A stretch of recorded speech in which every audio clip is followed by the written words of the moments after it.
Shane Bangle with the Manna Group, back today again to talk about financing and all things involved in that. I want to take a little bit of time to explain to you how the appraisal process works and why it's so important.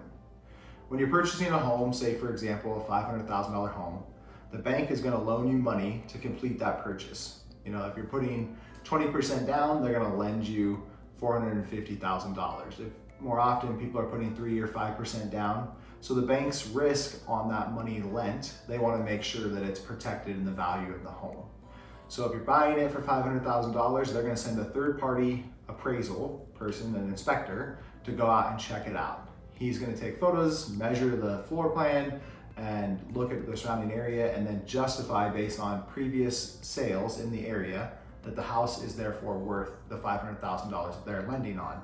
Because in theory, they want to make sure that if you defaulted on the loan, the bank could turn around and sell the home and recoup their lost money. So the appraisal process is very important for the bank. It's a third-party person that's involved. It's not us agents, it's not the seller that's stating the value, it's a third-party person. If during the purchasing process, the appraisal comes in above the price, so if it's a $500,000 house and the appraiser says it's worth $525,000, that's just a bonus, a perk for you as the buyer. It means you're walking into some natural equity in the home, which is a good thing. If it comes in low, that's where the contract has some stipulations of how it will get dealt with.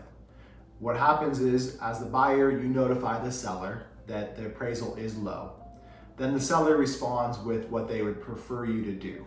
They may say, hey, the appraisal came in at $490,000. We expect you to come up with an additional $10,000 to make the purchase price. They may say, hey, we'll split the difference with you. It's $10,000 low. You come with $5,000, we'll reduce the price by $5,000. They may just say, okay, that's fine. It came in low. We'll change the price to $490,000. You get to negotiate that process and make sure that everyone is satisfied with that answer. It is just the buyer giving notice and then the seller giving a response, and then the buyer gets to accept that response or maybe ask for a different response.